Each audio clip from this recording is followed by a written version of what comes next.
రేపు బనకచెర్లకు సంబంధించి రేపు 2 రాష్ట్రాల ముఖ్యమంత్రుల సమావేశం జరగబోతున్నది.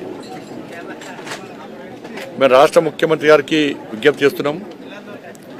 తెలంగాణ వాదాన్ని, తెలంగాణ యొక్క ఆలోచనలను, తెలంగాణకు జరగబోయే ప్రమాదాన్ని మీరు గట్టిగా రేపు వినిపించాలని చెప్పి మేము రాష్ట్ర ముఖ్యమంత్రి గారిని కోరుతున్నాం. కేంద్ర ప్రభుత్వానికి 2 రాష్ట్రాలు సమానమే. ఏ రాష్ట్రాలకు అన్యాయం చేయాలని చెప్పి కేంద్ర ప్రభుత్వం ఆలోచించదు. ప్రజలందరికీ న్యాయం చేయడానికి కేంద్ర ప్రభుత్వం ఉంది. కాబట్టి తెలంగాణకు దీని ద్వారా ఏ విధంగా అన్యాయం జరుగుతుందో రాష్ట్ర ప్రభుత్వము గట్టిగా వాదించాల్సినటువంటి అవసరం ఉంది, వినిపించాల్సిన అవసరం ఉంది. మేము గతంలో కేంద్ర ప్రభుత్వానికి విజ్ఞప్తి చేసినాం. తెలంగాణకు అన్యాయం జరిగే విధంగా చూడొద్దని చెప్పినాం. వారు క్లారిటీ ఇచ్చారు. ఏ రాష్ట్రానికి అన్యాయం జరగనిచ్చే ప్రసక్తి లేదని చెప్పి కేంద్ర ప్రభుత్వం స్పష్టంగా ఉంది.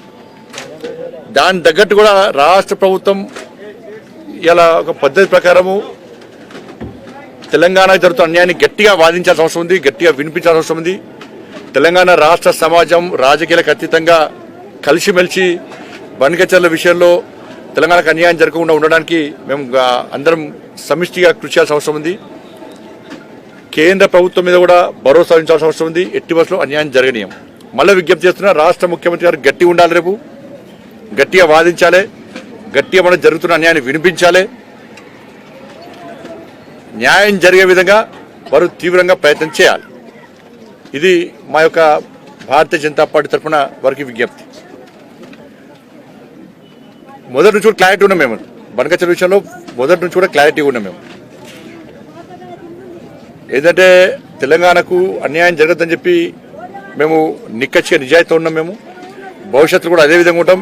ఇప్పుడు ఎప్పుడైనా కూడా మేము తెలంగాణ వాదాన్ని, తెలంగాణ జరుగుతున్న అన్యాయాన్ని పక్కా ప్రశ్నిస్తాం, జరుగుతున్న అన్యాయాన్ని అడ్డుకుంటాం. దాంతోపాటు బీసీ రిజర్వేషన్ సంబంధించి ఆర్డినెన్స్ పేరుతోని కాంగ్రెస్ పార్టీ ప్రభుత్వం శాసనసభలో ప్రవేశపెట్టి ఆర్డినెన్స్ తీసుకొచ్చే ప్రయత్నం చేస్తున్నది. దీని వెనుక భారీ కుట్ర దాగి ఉన్నది. దీని వెనుక అదేంటంటే బీసీలకు అన్యాయం చేసే కుట్ర దీని వెనుక దాగి ఉంది. ఇలా ప్రభుత్వం వాస్తవాలను కప్పిపుచ్చే ప్రయత్నం చేస్తున్నది. అవాస్తవాలను మీడియా ద్వారా ప్రజలకు చేరవేసే ప్రయత్నం చేస్తున్నది. దీనికి ప్రభుత్వానికి అధికారంలో ఏ పార్టీ ఉంటే ఆ పార్టీకి వత్తాసు పలికేటువంటి కొన్ని బీసీ సంఘాలు, వాళ్ళు కూడా బీసీలకు అన్యాయం చేస్తున్నారు. బీసీలకు జరిగే అన్యాయాన్ని ప్రశ్నించేటువంటి దమ్ము ధైర్యం లేకుండా వివరిస్తున్నారు. ఇప్పుడు రాజశేఖర రెడ్డి గారు ప్రభుత్వం ఉన్నప్పుడు 4% రిజర్వేషన్ కల్పిస్తూ ముస్లింలను బీసీలుగా గుర్తించే ప్రయత్నం చేస్తే అప్పుడే ఈ బీసీ సంఘాలు, సోకాల్ రాజకీయ నాయకులు భారతీయ జనతా పార్టీ చేపట్టే ఆందోళన మద్దతు ఇస్తే ఈ పరిస్థితి ఉత్పన్నమయ్యేది కాదు. ఆ రోజు ఎవరు అట్లా అడ్డుకునే ప్రయత్నం చేయలేదు. కాబట్టి ఈ ప్రభుత్వాలు, పార్టీలు అన్ని బరిదగించి బీసీలకు, హిందువులకు అన్యాయం చేసే ప్రయత్నం చేస్తున్నారు.